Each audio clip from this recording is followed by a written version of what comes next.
I see posts and comments a lot from anti-vaxxers that say things like, I can't believe people are still vaccinating. Here's why. Let's take a look at two true, simple, random samples. Two groups of 10 million people each. One group with 0 vaccinations, and another group where every single subject is vaccinated.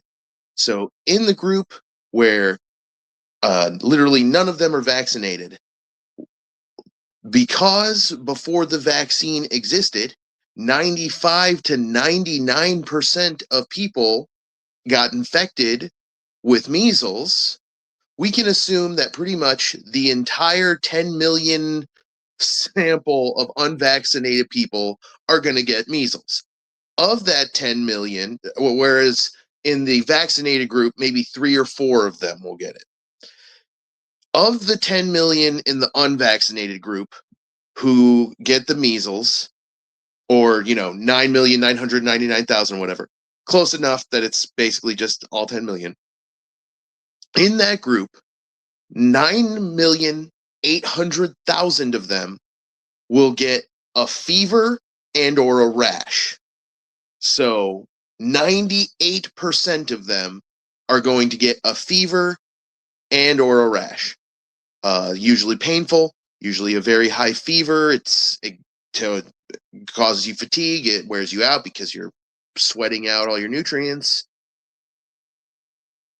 Of that 10 million, you'll also get 800,000 that get severe diarrhea. This is another thing that causes the fatigue, is all the nutrients being flushed out of your system by this severe diarrhea.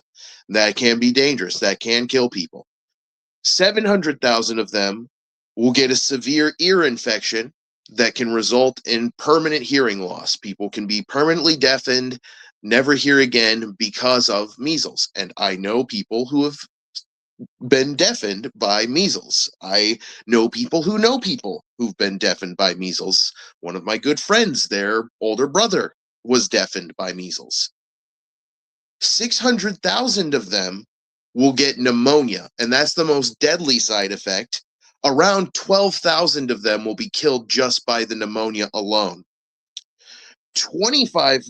up to 10,000 of them will get encephalitis, swelling of the brain. And it's ironic because anti-vaxxers rant about vaccines giving people encephalitis all the time, but ignore that the diseases that the vaccines prevent cause way more encephalitis and way worse encephalitis. So around 10,000 of them of this 10 million unvaccinated, true, simple, random sample will get encephalitis. Their brain will swell. 2,500 of them will get SSPE, which is a condition where the measles virus stays in your brain and slowly eats away at it until you die, usually a year or 2 or more years later, like 3 or 4 years max. It's horrific. You're watching their mental faculties decline as they slowly approach this inevitable death. I wouldn't wish it on anybody. It's fucking horrifying. And if you add all that up, that's like 2.5, 25% of the 10 million that have serious side effects, some of them lifelong, and about 20,000 deaths just from measles itself. But it doesn't stop there, because measles fucks your immune system. So even if you are unvaccinated and survive measles, it just got done kicking the shit out of your immune system. So if you get a single other pathogen before it's had time to regenerate, your odds of survival significantly plummet. Precipitous drop. So it's not just the 20,000 that will die. It'll be more than that. For instance, another comorbid cause from this is you'll get about 2 million hospitalizations, because conservatively, 1 in 5 people who get the measles, 1 in 5 cases ends up in a hospital. So 2 million hospitalizations. That means 2 million less hospital beds in a critical moment, 2 million less whatever nurses, attendees to help to other people. So in that way, this is another way in which anti-vaccine hysteria spreaders' unwise arrogance ends up costing the lives of people who aren't even anti-vaxxers. Is just because they end up creating all these hospitalizations that take up resources that could save other people. So that's the unvaccinated group. Now let's look at the vaccinated group a little bit. 10 million of them. Some of them will get side effects, so that's only fair. So about 10% of them will get a mild fever. 5% of them will get a mild rash, some soreness around the injection site. And what's ironic is this is actually a result of the vaccine working. It's caused by your immune system getting inflamed in response to the proxy you just put into it. And what it's actually doing is it's beating the shit out of that proxy.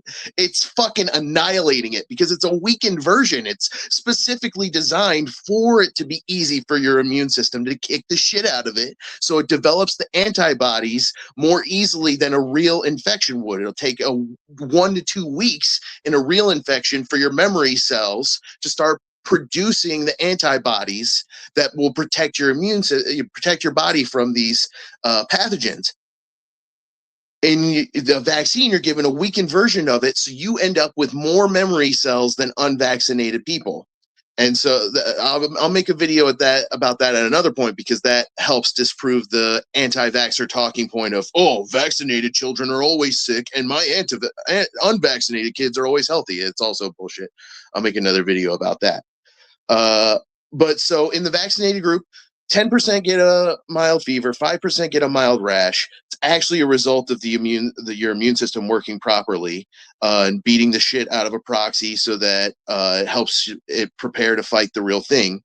About 100 of them, like 0.001%, will get a more serious allergic reaction requiring medical treatment. Literally 10 of them, 1 in 1 million, will get some genital swelling.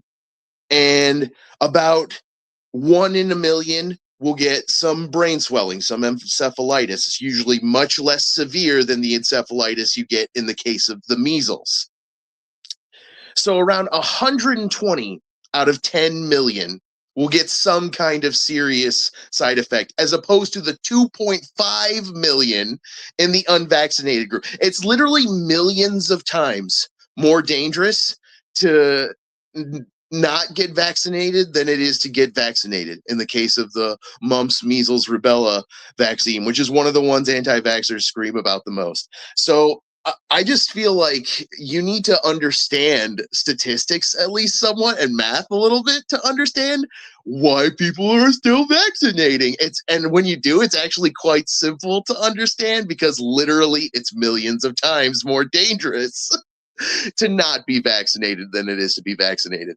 So yeah, no, that should explain it, hopefully, if you are wise enough to grasp what I'm laying out before you. And if not, good luck. I hope you figure it out at some point, and hope this helps. All right, thanks. Have a good one.